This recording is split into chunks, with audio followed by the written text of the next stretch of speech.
I quickly revise this one. Whenever you have a question to factorize या factorize जब भी आपको करना है तो first thing you do is you will see if something can be taken as common. पहली चीज़ तो ये कि आप सब में whatever the case is, first thing you need to do is कि चेक करें कि आप उसमें कॉमन है कि नहीं है. उसके बाद आपके पास हो सकता है कि जो क्वेश्चन दिया हुआ हो उसके अंदर दो टर्म्स हों. टू टर्म्स के अंदर अगर आपके पास पॉजिटिव साइन बिटवीन देम है तो ऐसे क्वेश्चंस सिर्फ कॉमन लेने से ही फैक्टराइज हो सकते हैं. तो you will be taking common to factorise them. If there is a negative sign between them तो फिर आप पहला तो वही आप चेक करेंगे, कॉमन देखें. कॉमन तो आप हर केस में चेक करोगे, और अगर कॉमन नहीं है तो that will be difference of perfect squares. अब मैं आपको देखें ना, अगर आप ये देखते हैं क्वेश्चन नंबर 13, क्वेश्चन नंबर 13 में we have two terms 16a square minus 6a. अब आप ये देखें इसमें नेगेटिव साइन है but the first term is a perfect square. First term जो आपके पास है वो 4a होल स्क्वेयर है, लेकिन सेकेंड परफेक्ट स्क्वेयर नहीं है. तो इसलिए मैंने आपसे कहा कि सबसे पहले आपने चेक करना है if something can be taken as common. अब आप ये देखिए, कॉमन लेने का मेथड ये होता है कि first focus on the numbers. आपके पास 16 और 6 है. 16 और 6 पे आपने ये देखना है which largest number can divide both 16 and 6. तो 2 से बड़ा कोई टेबल इन दोनों पे नहीं जाता. तो पहले तो आपने ये देखना है. और दूसरी चीज़, अब जो आपके पास लेटर्स बच जाएं, यहाँ तो एक ही है, अगर एक से ज़्यादा भी हों 1 बाय 1 लें. अब यहाँ पे a को देखें, a है और a स्क्वेयर है, तो you will take the smaller power common. Once you have taken it, अब आपने यहाँ डालनी है ब्रैकेट. अब 2 का टेबल 16 पे पढ़ें तो 8 टाइम्स जाता है, 8 2 ज़ार 16. और सिंस a स्क्वेयर है, a स्क्वेयर में से एक a तो हमने बाहर लिख दिया, we are left with 1a. और बीच में माइनस का साइन है तो माइनस आ जाएगा. We will see how many times 2 is 6, तो 2 टाइम्स 3 है, तो 2 का टेबल 6 पे पढ़ेंगे तो 3 आ जाएगा. और a तो ऑलरेडी बाहर आ चुका है तो हमारे पास ये आंसर आ जाएगा. So this is factorization. Factorization का मतलब ही यही होता है कि हम जो सिंपल एक्सप्रेशन था उसको एज अ प्रोडक्ट ऑफ 2 और मोर हम लिखते हैं. तो ये आपके पास 16a स्क्वेयर माइनस 6a जो होगा वो आपके पास after factorization that will become 2a और ब्रैकेट में 8a माइनस 3 हो जाएगा.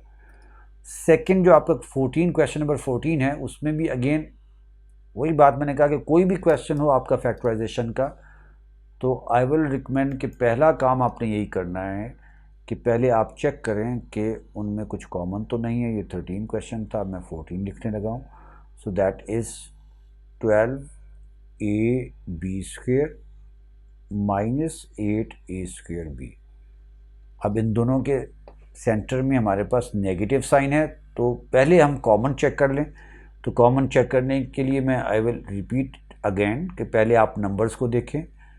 एक नंबर 12 है, दूसरा 8 है. अब मुझे बताएं इन दोनों पे सबसे बड़ा कौन सा ऐसा नंबर है which can divide both 12 and 8. इसको HCF बोलते हैं ना, हाईएस्ट कॉमन फैक्टर. 4. तो 4 क्या, हाँ जी, 4 is the largest possible number which can divide both 12 and 8. तो पहले आप वो देख लें. उसके बाद नेक्स्ट जो हमारे पास यहाँ पे लेटर है, यानी कि नाउ वी हैव 2 लेटर्स, तो पहले आप a को देख लें. तो इधर a है, यहाँ a स्क्वेयर है, तो हम वी टेक स्मॉलर पावर या स्मॉलेस्ट पावर एज कॉमन. तो सॉरी a लेंगे ना, तो a is the smaller power, we will take a as common. b square और b के अंदर b इज स्मॉलर पावर, तो b will be taken as common. अब जब ब्रैकेट लगा लेंगे 12ab स्क्वेयर को 4ab से डिवाइड कर देंगे. आप इसको सेपरेट कर लेना, 4 टाइम्स 3 है, 12 को 4 से डिवाइड करें तो 3 आ गया हमारे पास. फिर a कट गया क्योंकि a से a कैंसिल हो गया, a 1 ज़ार a होता है. और b स्क्वेयर ओवर b करेंगे तो हमारे पास सिर्फ b आ जाएगा. इनके दरमियान में there is a negative sign, वो आपने नेगेटिव साइन लगा दिया. अब 4 का टेबल 8 पे 2 टाइम्स जाता है, 4 2 ज़ार 8, यानी 8 को अगर हम 4 से डिवाइड करें तो we will be having 2. a square को a से डिवाइड करें तो हमारे पास a आंसर आ जाएगा, और b तो b से कैंसिल हो जाएगा, तो we will left with this one. तो दिस हैज़ बिन फैक्टराइज्ड. तो ये हमारे पास पहला केस होता है. क्वेश्चन 15 भी इसी तरह का है, क्वेश्चन 16 भी इसी तरह का है. जी जी, मैं आता हूँ उसकी तरफ। लेकिन अब इसी तरह देखें, ये सारे क्वेश्चन, अब आप 17 क्वेश्चन देखते हो तो 16p + 4p स्क्वायर है, इसमें बीच में प्लस आ रहा है तो इसमें आएगा ही कॉमन। तो ये एक आपके पास कैटेगरी होगी जिसमें दो टर्म्स हैं और उसमें कॉमन आ रहा है। अच्छा, अब मैं 25 बोला, कौन सा क्वेश्चन बोला आपने? अच्छा, उस पर आने से पहले थोड़ा सा मैं इस बात को कंप्लीट कर देता हूँ बेटा। तो उसके बाद ना, हाँ, उसके बाद एक और मैं क्वेश्चन ऐसा करवाता हूँ जिसमें परफेक्ट स्क्वायर यानी आइडेंटिटी आ जाती है, कॉमन कुछ नहीं आ रहा। अब ये जो दोनों क्वेश्चंस हैं ऑलमोस्ट ये एक जैसे क्वेश्चंस हैं, सिर्फ उनने उनके नंबर्स को आगे पीछे कर दिया। अब ये सेकंड केस हो गया कि इफ नॉट कॉमन, सबसे लास्ट वाली बात जो यहाँ पे मैंने लिखी थी कि if not common difference of perfect squares. तो अब ये देखिए, जैसे ऊपर आपके पास 4t² - 9 है, 4t² - 9 के अंदर आप देख सकते हैं कि देयर आर टू टर्म्स, और जो फर्स्ट चेक हमने करना होता है कॉमन, तो कॉमन तो यहाँ पे नहीं है। अगर कॉमन नहीं है, टू टर्म्स हैं और सेंटर में दोनों टर्म्स के बीच में आपके पास नेगेटिव साइन आ रहा है, तो दैट इज श्योर कि you will have two perfect squares. This is the difference of two perfect squares. आप देखें जो 4t² है वो 2t का स्क्वायर है, बीच में माइनस है, और आपके पास जो 9 है वो 3 का स्क्वायर है, दैट इज 3 स्क्वायर। तो ये आपके पास डिफरेंस ऑफ परफेक्ट स्क्वायर्स है। मैं फिर रिपीट कर देता हूँ, दो टर्म्स हों, पहले कॉमन चेक करें, कॉमन तो सब में चेक करें। अगर कॉमन नहीं है, दो टर्म्स हैं, तो उनके बीच में नेगेटिव भी लाजमी होगा और both will be perfect squares. Perfect squares का मतलब जैसे 4t² है तो 4t² is the square of 2t, same 9 is the perfect square because it is square of 3। तो दोनों परफेक्ट स्क्वायर्स होंगे। तो यहाँ पे हम आइडेंटिटी लगाते हैं। कौन सी identity? a² - b² is equal to a + b times a - b। तो आप सिर्फ इतना माइंड में रख लें कि अगर हमारे पास दो टर्म्स हैं और वो दोनों टर्म्स जो हैं उनके बीच में नेगेटिव साइन है और nothing is common between them, so both will be perfect squares. आपने कुछ भी नहीं करना, आप जो स्टेप मैंने अभी शो किया हुआ है कि 2t² - 3 होल स्क्वायर है, ये भी बेशक ना लिखें, यू नो दिस इज, लिख लें तो बेहतर है, वरना आप मिस्टेक कर लोगे। क्योंकि बच्चे मिस्टेक ये करते हैं, वो 4t ले लेते हैं, 4t नहीं है, ये 2t लेना होगा आपको। तो you just have to write them once with a positive sign and once with a negative sign. तो फर्स्ट यू मेक श्योर कि वो दोनों परफेक्ट स्क्वायर हैं। क्योंकि मिस्टेक बच्चे ये करते हैं, वो 4t + 3 और 4t - 3 लिख देते हैं। आपने ऐसा नहीं करना, क्योंकि पहला जो आपके पास पहली जो टर्म है that is the square of 2t। Question number 20 जो है वो भी इसी तरह का क्वेश्चन है।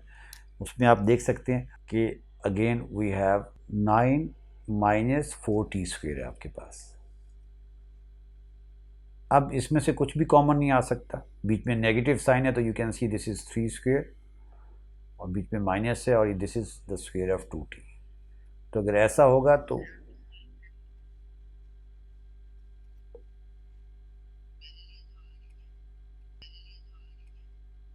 if you have two perfect squares and there is a negative sign between them, once you write them with plus sign and once with negative sign, तो एक तो ये आपकी फैक्टराइजेशन हो जाती है। अब नेक्स्ट जो हमारे पास है ये कब है? जब when you have two terms। तो नेक्स्ट जो हमारा है केस, उसमें आपके पास you will be having three terms, an expression, algebraic expression which contains three terms।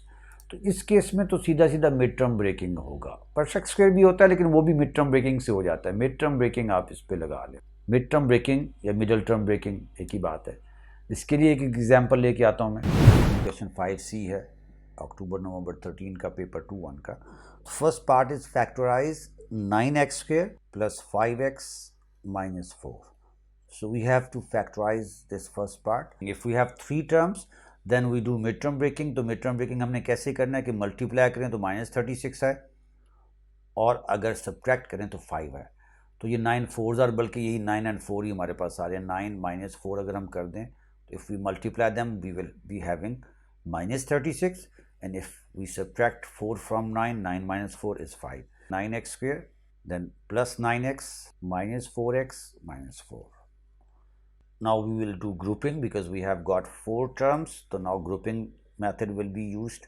Grouping, you know, grouping का मतलब ये होता है कि we divide these 4 terms into 2 groups of 2 each. ये पहले दो को सेपरेट हम ले लेते हैं इन दो को, और सेकंड वाले 2 को हम सेपरेट ले लेते हैं। So here you can see if we take 9x common from the first 2 terms, we will be left with x plus 1, and then from the second group we will take -4 common, so that will become x plus 1. You can clearly see that we have expression in the brackets same. So now we can take this x plus 1 as common from the 2 terms. So x plus 1 times 9x minus 4. So this is the answer to the part 1. अब ये देखिए ना कि sometimes वो part A नहीं देता, direct आपसे कह देता है कि सॉल्व दिस वन, इसको आपको सॉल्व करने को कह देता है 9x square plus 5x minus 4। And in some cases in the part 1 उसने कहा कि factorise 9x square plus 5x minus 4। फिर सेकेंड पार्ट में आपसे कह रहा है कि use your answer to part 1 to solve the equation 9x square plus 5x minus 4। तो इस केस में भी हम वही करते। अब बी पार्ट में या सेकेंड पार्ट में आप देख सकते हो कि सेकेंड पार्ट में उसने कहा कि solve the equation 9x square plus 5x minus 4 is equal to 0। मैं आप लोगों को बता चुका हूँ, बल्कि लिखवा भी चुका हूँ कि whenever we have to solve quadratic equation by using factorization method और by using quadratic formula, first thing देखो बेटा, उसने देखे ना यहाँ पे उसने कहा यूज ये माइक बंद कर दीजिएगा, use your answer to part 1। तो इसका मतलब we will be using factorization method. यहाँ पे उसने मैं कह दिया कि यूज योर आंसर पार्ट 2 में। देखिए इसमें हम उसमें square of half of the coefficient of x नहीं लेंगे, that is called completing the square method.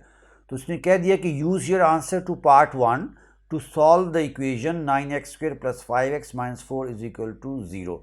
नहीं बेटा, हाँ x ढूंढना है, लेकिन हमने फैक्टराइजेशन मेथड यूज करना है, और पार्ट 1 में हमने 9x square plus 5x minus 4 को ऑलरेडी फैक्टराइज कर लिया है, जो कि आपके पास है x plus 1 times 9x minus 4 is equal to 0। तो सिंपली आपने 9x square plus 5x minus 4, क्योंकि फर्स्ट पार्ट में हम उसको फैक्टराइज ऑलरेडी कर चुके हैं, तो अब उसको यूज करते हुए ये वाला जो फैक्टराइजेशन जो फर्स्ट, और इस क्वेश्चन में उसने स्टेट भी किया हुआ कि आप ऐसा करें कि use your answer to part 1 solve the equation. तो हमने ये वाली चीज़ जो हमने फैक्टराइज की थी वो यहाँ पे लिख दी। Now if 2 factors are here and the answer is 0, it means x plus 1 is equal to 0 और 9x minus 4 that is equal to 0. So x will be minus 1 or 9x is equal to 4, and so x will be equal to 4 over 9. So there would be two answers, minus 1 and 4 over 9. ये आपके answers आ जाएंगे। This is how we solve a quadratic equation by using factorization method. यहाँ पे बेटा उसने direct तो नहीं कहा कि आप फैक्टराइजेशन मेथड यूज़ करें, उसने फर्स्ट पार्ट में हमें कहा कि factorize this expression once we have factorize. तो सेकंड पार्ट में उसने हमें, देखिए उसने बोल्ड में लिखा हुआ पार्ट 1 में use your answer to part 1, तो पार्ट 1 में फैक्टराइजेशन करवाया था। तो इनडायरेक्टली वो हमसे ये कह रहा है कि solve this equation by factorization method.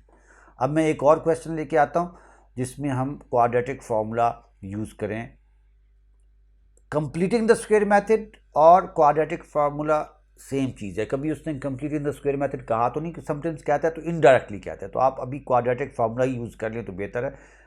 If it is mentioned in the question कि use this specific method, then you have to follow it. Otherwise it's your choice कि what method you use, that's up to you. If the question is only solve, then you can use your own favorite method, whatever you have.